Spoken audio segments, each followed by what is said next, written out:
Hello everyone, मैं हूं आपका फ्रेंड एडवोकेट गितेश चंद्रा और आज मैं आपके लिए एक बहुत ही खास टॉपिक पे वीडियो लेकर के आया हूं। तो दोस्तों, इस वीडियो को आप लगातार देखेंगे तो आज आप बहुत कुछ समझ पाएंगे। दोस्तों, आज मैं आपको बताने वाला हूं हिंदू मैरिज एक्ट 1955 के बारे में। दोस्तों, ये वीडियो बहुत इंपॉर्टेंट है और ये कानून जो है आपके लिए बहुत ज़रूरी है। अगर आप हिंदू हैं तो आपको इसे ज़रूर पता होना चाहिए। अक्सर इस कानून की जानकारी नहीं होने के कारण जो महिलाएं जो हैं वो लगातार प्रताड़ित होती हैं। अपने अधिकार को नहीं जानने के कारण कई बार वो अपने अधिकार से वंचित भी रह जाती हैं। दोस्तों, ये वीडियो बहुत इम्पॉर्टेंट है। तो हिंदू मैरिज एक्ट 1955 जो है ये क्यों जानना आपको ज़रूरी है, आज मैं वो आपको बताऊंगा। दोस्तों, अक्सर जो है कई व्यक्ति दो दो शादियां कर लेते हैं। आज का जो मेरा मेन टॉपिक है वो यही है कि कब जो है दूसरी शादी वैध है और कब अवैध है। दोस्तों, इस वीडियो को बहुत ध्यान से आप देखें और आप समझें। कई बार कोई व्यक्ति जो होते हैं वो दो शादियां कर लेते हैं और दूसरी शादी जो जब वो करते हैं, दूसरी स्त्री जब आती है, तो क्या हिंदू मैरिज एक्ट में दूसरी शादी का प्रावधान है? क्या दूसरी पत्नी जो है वो वैध है? तो इस पे क्या कहता है कानून जो है हिंदू मैरिज एक्ट 1955 जो है वो क्या कहता है, इस बात को आप बिल्कुल साधारण शब्दों में समझने की कोशिश करें। जो भी महिलाएं इस वीडियो को देख रही हैं, बहुत ध्यान से आप देखें और समझें। सबसे पहले मैं आपको बता दूं कि हिंदू मैरिज एक्ट 1955 जो है वो दूसरी शादी को कभी भी मान्यता प्रदान नहीं करता है। यानी कि इस तरह की शादी को वो अवैध विवाह मानता है। अमान्य विवाह इसे कहा जाता है। अमान्य यानी कि इसे किसी भी तरह से माना नहीं जाएगा, ना ही सामाजिक तौर पे हो या फिर कानूनी तौर पे। हिंदू मैरिज एक्ट 1955 जो है, जो कानून जो है वो दूसरी पत्नी को कभी भी मान्यता प्रदान नहीं करता है। यानी दूसरी पत्नी का कोई रिवाज जो है हिंदू मैरिज एक्ट 1955 के अनुसार नहीं है। हाँ, यदि किसी व्यक्ति की पत्नी की डेथ हो गई है, किसी कारण से उसकी मृत्यु हो गई है, पहली पत्नी की मृत्यु हो गई है, तब व्यक्ति दूसरा विवाह कर सकता है। या फिर पहली पत्नी से तलाक हो चुका है, तब कोई व्यक्ति जो है दूसरा विवाह कर सकता है। तब उसका जो दूसरा विवाह है वो पूरी तरह से वैध है। लेकिन कई लोग जो हैं जिनका मुकदमा अपनी पत्नी से, वो दहेज प्रताड़ना का 498A का मुकदमा हो या फिर डिवोर्स का मुकदमा चल रहा हो, तब आप दूसरा विवाह नहीं कर सकते हैं। यदि आप उस वक्त में दूसरा विवाह कर लेते हैं, यानी आपने डिवोर्स का केस फाइल किया और आप दूसरा विवाह करते हैं, तब आप जो हैं सज़ा के हकदार हो जाएंगे, आपको सज़ा मिलेगी। तो आप इस बात को समझें कि कई लोग ऐसे होते हैं, मैंने कोर्ट में देखा है कि डिवोर्स का केस फाइल किया और फाइल करने के साथ ही उन्होंने दूसरा विवाह कर लिया। जब उनसे पूछा गया कि आपने ऐसा क्यों किया, तो वो ये कहते हैं कि हमें किसी व्यक्ति ने बताया कि अब हमने डिवोर्स का केस फाइल कर दिया है तो हम जो है वो दूसरी शादी कर सकते हैं। तो ऐसा बिल्कुल नहीं है दोस्तों, आप इस बात को समझें।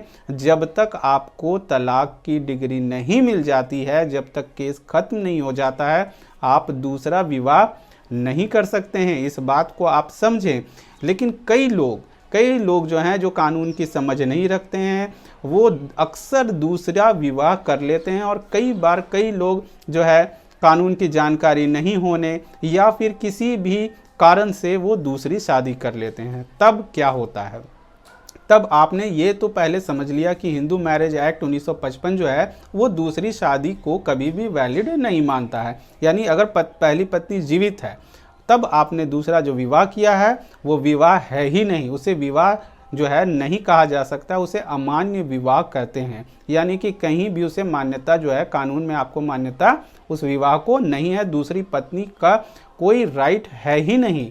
कई महिलाएं भी जो हैं इस तरह की गलती करती हैं। वो जानती हैं कि जिस व्यक्ति से वो शादी कर रही हैं वो पहले से विवाहित है या फिर उसके बच्चे हैं या फिर उस व्यक्ति का डिवोर्स का केस चल रहा है या फिर उसकी पत्नी का केस चल रहा है। हालांकि पत्नी उनके साथ नहीं रह रही है, लेकिन कई महिलाएं ऐसा सोचती हैं कि जब डिवोर्स का केस फाइल हो गया है, इनकी पहली पत्नी जो है वो इनके साथ नहीं रह रही है और उस कंडीशन में वो विवाह कर लेती है। तो जो भी महिलाएं हैं, जो भी लड़कियां हैं, जो आप इस बात को समझें, जब तक डिवोर्स का केस चल रहा है आप विवाह नहीं करें ऐसे व्यक्तियों से। अगर इस कंडीशन में और इस टाइम में आपने विवाह किया है तो आपका विवाह जो है वो पूरी तरह से अवैध है, पूरी तरह से गलत है। आपको कहीं भी मान्यता नहीं मिलेगी। आप कोर्ट आएंगे तब भी आपको जो है किसी तरह का रिलीफ जो है वो नहीं मिलने वाला है। आप इस बात को बहुत अच्छी तरीके से समझें।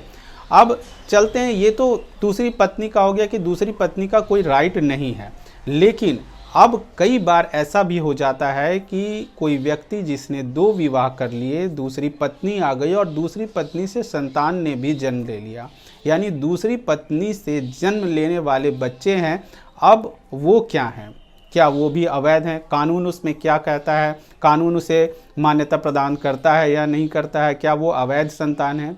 तब मैं उसके लिए ये बात क्लियर कर दूं, आप इस बात को समझें कि दूसरी पत्नी अवैध है, लेकिन उनसे जो बच्चे जिन्हें जन्म लिया है उसे अवैध आप नहीं कर सकते हैं, उसे आप प्रताड़ित नहीं कर सकते हैं। सुप्रीम कोर्ट ने साफ तौर पे ये कह दिया है कि पत्नी अवैध हो सकती है, पत्नी इलीगल हो सकती है, लेकिन उनसे जन्म लेने वाले जो बच्चे हैं वो पूरी तरह से वैध हैं। आप उन्हें किसी भी तरह से प्रताड़ित नहीं कर सकते हैं, उनके हक और हिस्से से आप उन्हें बेदखल आप नहीं कर सकते हैं। आप इस बात को समझें। कई व्यक्ति जो हैं इस तरह के बच्चों से गलत व्यवहार करते हैं, उन्हें परिवार से भगा दिया जाता है, उन्हें संपत्ति में हिस्सा नहीं दिया जाता है।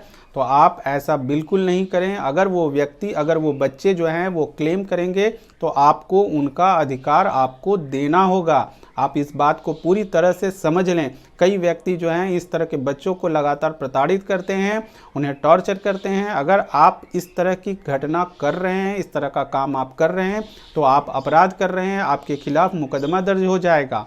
तो आप इस बात को समझें, क्योंकि जिस व्यक्ति ने दूसरा विवाह किया उसमें इन जो बच्चे हैं उनमें किसी भी तरह का गलती उनकी नहीं है। तो कानून कहता है कि यदि कोई बच्चा कोई भी हो, वो अगर उसने गलती नहीं की है तो अगर आप उसे सज़ा देते हैं, आप उसे किसी भी तरह से टॉर्चर करते हैं तो वे जो है वो कानूनी तौर पे वो अपराध है। ये पूरी तरह से गलत है। इस तरह के बच्चों को कभी भी आप प्रताड़ित या नीचा दिखाने का समाज में काम बिल्कुल नहीं करें। अब बात आती है ये कि ये जो दूसरे बच्चे हैं, अब उनका संपत्ति पे क्या अधिकार है? ये भी एक बहुत बड़ा सवाल है। कई बार कई लोग जो हैं, मैंने देखा है कोर्ट में, कई लोग गलत तरीके से लोगों को कानून को जो है वो गलत तरीके से उन्हें समझाते हैं और उन्हें बिना वजह के केस में इन्वॉल्व रखते हैं और केस जो है वो खिंचता चला जाता है। तो आप सभी इस बात को समझें कि यदि किसी पुरुष के दो पत्नियां हैं, उसने 2 शादियां की और उनसे जो जन्म लेने वाले जो बच्चे हैं उनका संपत्ति में भी वही अधिकार है जो पहली पत्नी के बच्चों का अधिकार है। लेकिन यहाँ पे एक बात जो सुप्रीम कोर्ट ने साफ तौर पे कहा है, इसे समझ लेना बहुत ज़रूरी है। अक्सर लोग इसे नहीं समझ पाते हैं और इस बात के ये जो भ्रम जो है वो फैल जाता है और नहीं समझ पाते हैं। तो दोस्तों, मैं आपको आज को वो क्लियर कर देना हूँ, वो बात जो है वो मैं आपको पूरी तरह से साफ तौर पे मैं समझा रहा हूँ। इस बात को आप बहुत अच्छी तरह से समझने का प्रयास करें। दूसरी पत्नी से जन्म लेने वाले बच्चे जो हैं उनका कानून में अधिकार है, उन्हें संपत्ति में अधिकार है। लेकिन कहाँ पे? वो जो दूसरा बच्चा है, दूसरी पत्नी से जो बच्चे ने जन्म लिया है, उनका संपत्ति में सिर्फ और सिर्फ पिता के हिस्से की ज़मीन जो है उस पे वो हिस्सेदार हैं। आप इस बात को समझें, सिर्फ और सिर्फ पिता के प्रॉपर्टी पर। यानी कि वो बच्चा अगर चाहता है कि उसके पिता के पिता यानी कि पैतृक ज़मीन पे अगर वो किसी तरह का क्लेम करना चाहता है तो वो क्लेम नहीं कर पाएगा। इस बात को समझें। अक्सर इस बात को लोग नहीं समझ पाते हैं और वो समझ लेते हैं कि हम जो है दूसरी पत्नी से जन्म लेने वाले बच्चों को गलत तरीके से समझा दिया जाता है कि तुम अपने पैतृक संपत्ति पर भी अधिकार रखते हो, तुम्हें वो संपत्ति जो है वो मिलेगी, अगर तुम्हें नहीं मिल रही है तुम इसका विरोध करो। और अक्सर इसी तरह की घटनाएं जो है वो होती हैं और खून खराबा होता है और ज़मीन विवाद में किसी की जान चली जाना कोई बड़ी बात नहीं है, ये बिल्कुल साधारण बात है और आए दिन इस तरह की घटनाएं जो हैं वो घटती रहती हैं। तो आप समझें कि दूसरी पत्नी से जन्म लेने वाले जो बच्चे हैं उनका हिस्सा, उनका ज़मीन में जो हिस्सा है वो सिर्फ और सिर्फ पिता के हिस्से पर ही है। अगर मान लीजिए कि पिता को 5% हिस्सा है तो सिर्फ 5% हिस्से पर ही उनके दूसरी पत्नी के बच्चे जो हैं वो क्लेम कर पाएंगे। उनके पिता, आप यानी कि आपके पिता के प्रॉपर्टी यानी कि पैतृक संपत्ति पे दूसरी पत्नी से जन्म लेने वाले संतान उस पर क्लेम नहीं कर सकेंगे। हालांकि सुप्रीम कोर्ट ने इस तरह के बच्चों और इस तरह की महिलाओं के लिए हिंदू मैरिज एक्ट 1956 में मैंने गलत कह दिया, Hindu adoption and maintenance act 1956 के तहत जो है आप जो है भरण पोषण की मांग कर सकते हैं। लेकिन जो आपने अगर ये संपत्ति में आप क्लेम कर रहे हैं तो आपको संपत्ति में हिस्सा नहीं मिलेगा, सिर्फ और सिर्फ आपको अपने पिता के हिस्से की ज़मीन पर ही आप क्लेम कर सकते हैं और वही ज़मीन आपको मिलेगी। और Hindu adoption and maintenance act 1956 के तहत आप मेंटेनेंस का क्लेम केस जो है वो आप फाइल कर सकते हैं, आप मेंटेनेंस ले सकते हैं, आपके बच्चे मेंटेनेंस पाने के हकदार हैं। तो दोस्तों, अगर ये मेरी वीडियो आपको समझ आई हो और लगा हो कि आपको कुछ जानकारी मिल पाई हो तो मेरी वीडियो को लाइक, कमेंट और शेयर करें। Thank you. जय हिंद, जय भारत।